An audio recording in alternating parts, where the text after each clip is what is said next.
All right, well, we're now going to start looking at some fundamental checkmate and tactical patterns. And really, that's what chess is about, as far as improving, is to learn these patterns and master them to the point where you can immediately see what's going on and, in some cases, immediately see the correct move. So we're going to start with some simple examples, and eventually you will get good enough that you will be able to see these same simple patterns in more complicated positions. And that's when you start becoming a good chess player. And that's the goal, isn't it? All right, so here we go. Two of the patterns we're going to learn are back rank mate and something I call rolling rooks. Pin, and knight fork. And there'll be other forks and double attacks. And then we're going to talk about memory and pattern recognition in general.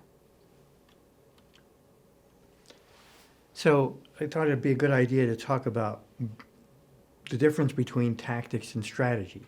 Our focus for the next few lessons is mostly on tactics. Tactics involve some immediate and often dramatic change in the chess position. Tactics involve things like capturing material, attacks against the king, promoting a pawn to a queen, or some other event that often dramatically changes the tide of the game or even the game's outcome. Strategy involves more something like long-term planning and more subtle considerations. Strategic plans often take several moves to execute and involve things like creating a favorable piece placement or seizing control of a square. We will get to those things, but much later. The tactics is the most important thing. In fact, there was one grandmaster who's famously quoted, Tartakower, I believe, said, "Tactics is 99% chess." So let's jump right into a few checkmate patterns. And before I give you the answer, see if you can find the winning move on your own.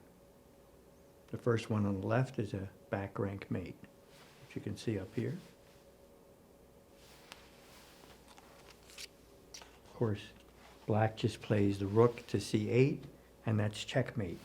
Notice the key factors of this position are that the king can't move because the three squares that he could go forward are blocked, so the king can't go there, and of course the king can't go backwards, so this is checkmate. Now let's look at the next position.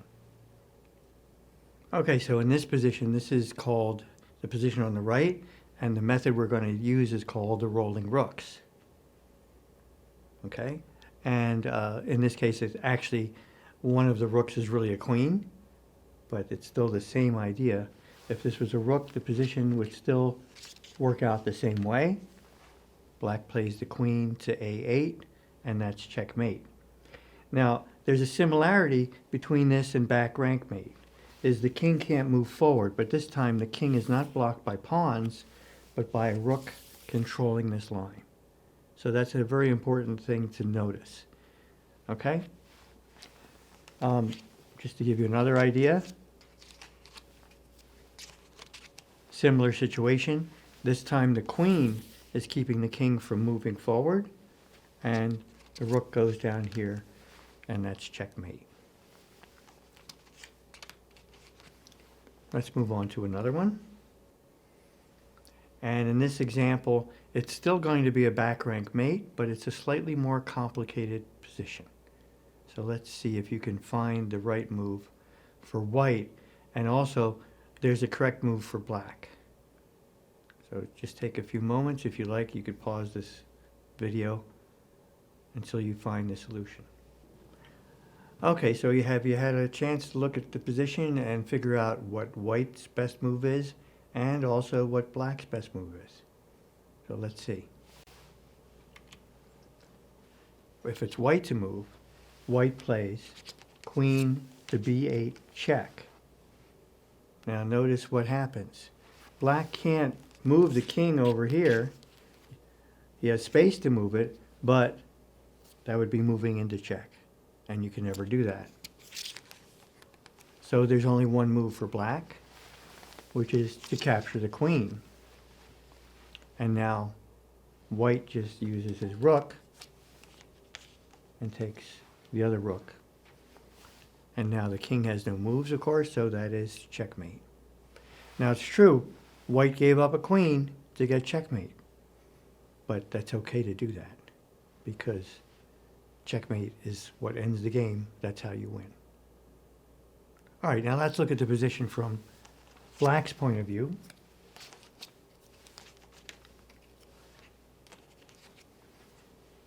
If it was black to move here, black also has a checking move, and that is right here.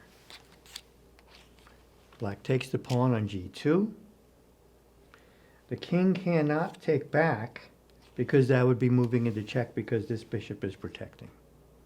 So again, in situations like this, it's a forcing move because white only has one move. Move the king to h1. And then it should be pretty clear what black can do now. Black takes this pawn, and this is checkmate. And notice the similarities to the previous example where this is like the rolling rook's checkmate, you see? For example, if instead the queen came from over here, this rook is keeping the king in this line, and then moving over here, the king has no place to go, and that's checkmate. So these are all examples of what are called back rank mate. A very important pattern that you should be totally familiar with by now. We're now going to talk about a very important tactic in chess called pins. A piece is called pinned when the piece cannot be moved. Now there's actually two kinds of pins. One is called the absolute pin, and the other is called the relative pin. In an absolute pin, the pin piece cannot be moved because doing so would violate a chess rule, normally putting the king in check. While in a relative pin, the pin piece can legally be moved, but normally you wouldn't want to move that piece because moving the pin piece would mean losing something of value, such as your queen. So let's take an actual example. And there's both absolute and relative pins in this position. So what I'd like you to do is take a minute or two to try to find all the pins and write them down. So maybe on one column write down all the absolute pins, and another column write all the relative pins for each side. You could pause the video if you need more time.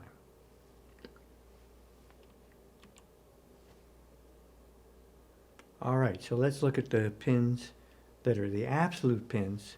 There's an absolute pin right here. The bishop is pinning this knight. This knight cannot move because if it did, that would be check. So by the rules of chess, you can never move into check, so you can't move that. And black has a pin as well. Black's bishop over here is pinning this knight, but that's a relative pin. The knight could move, but of course the bishop would take the rook, and then white could take back the bishop, but losing a rook for a bishop doesn't sound like a good deal for white. So you might think he's not going to want to move that. There's another pin that white has. This black bishop is pinned because if it moved, the rook would take the queen. And by the way, it would take it with check. So given all these pins, and remembering that it's white to move, can you find a good move for white? You could pause the video if you need to, although I have given you quite a few hints.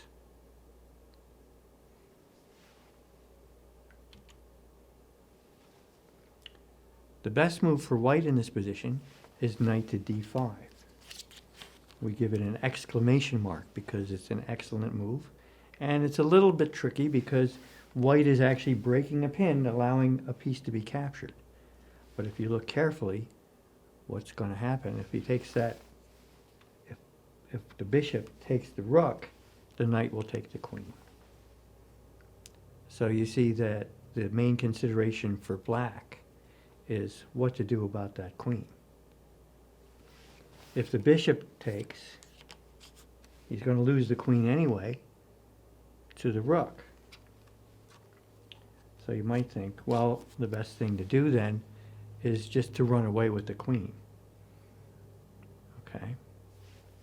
Well, can the queen go there? And the answer is no. The knight would take. Can you go here? No, the bishop would take, or the knight. Same thing here. So in this position, you see that moving the queen is not going to work. So what else can black do? Well, maybe he doesn't want to give the game up yet, so he could still play bishop takes rook. After all, that knight moved away to allow that, hoping that after knight takes queen, he could play king takes knight and get something. But there's another element of this position we haven't discussed yet. So if it's white to move now, which it is, because black just took the rook with his bishop, white to move, should white take the queen, or is there a better move? And the answer is, there is a better move. Knight over there is checkmate, and this is what's called a smothered mate. The king is surrounded by pieces that block the king from moving. This king, in a sense, is smothered by its own pieces. So this is another example of checkmate. Now, so in other words, what I try to do when I teach chess, using diagrams like this and positions, is that often there's more to be learned from a position than what first comes to mind. So we thought we were going after the queen, but we're also going after something even bigger, which is getting checkmate.